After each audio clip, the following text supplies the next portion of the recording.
On va parler d'un sujet aujourd'hui qui est délicat quand on est psychologue parce que forcément quand les couples viennent me voir, je me dis toujours qu'il y a un vrai travail à faire et qu'on a envie de faire en sorte que le couple aille mieux.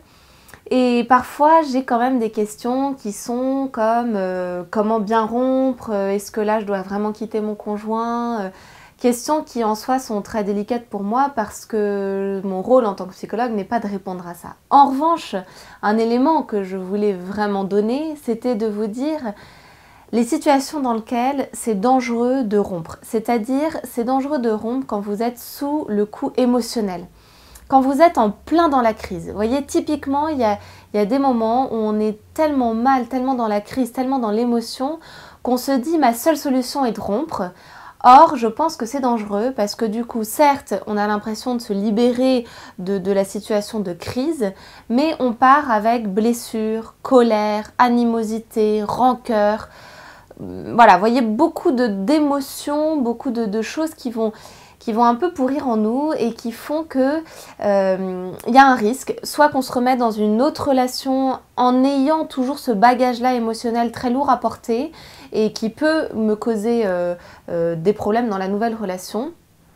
Ou alors rester toujours en lien avec la personne avec qui j'ai rompu parce qu'il y a des enfants, parce que pour X raisons, il y a certaines personnes avec qui on va être obligé de rester en lien, et en particulier quand il y a des enfants, on est obligé de rester en lien à vie. Et si c'est toujours pour avoir cette relation de colère, d'animosité, en fait, ça va pas nous laisser libres, vous voyez, ça va pas, on va pas partir, on va pas rompre librement. Et ça, c'est un gros danger. Je crois que pour justement être libre, être s'il faut prendre sa décision de rompre, parfois, on n'a pas le choix, il faut rompre, mais parfois, c'est parce qu'on était sous l'émotion qu'on décide de rompre, alors que si on travaille cette émotion, si on laisse la tension redescendre, si on se fait aider, la solution de rompre ne devient pas la seule solution.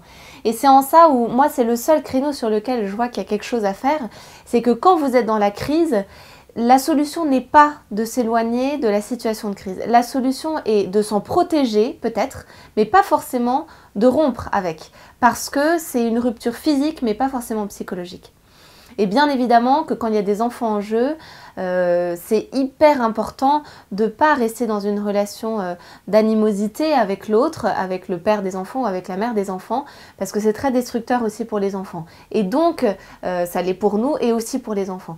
Donc je crois qu'il y a vraiment, voilà, la petite idée que je voulais vous donner dans cette vidéo, c'est que quand vous êtes en pleine crise, surtout, c'est pas le moment de rompre parce que vous ne partiriez pas pour les bonnes raisons et c'est dommage.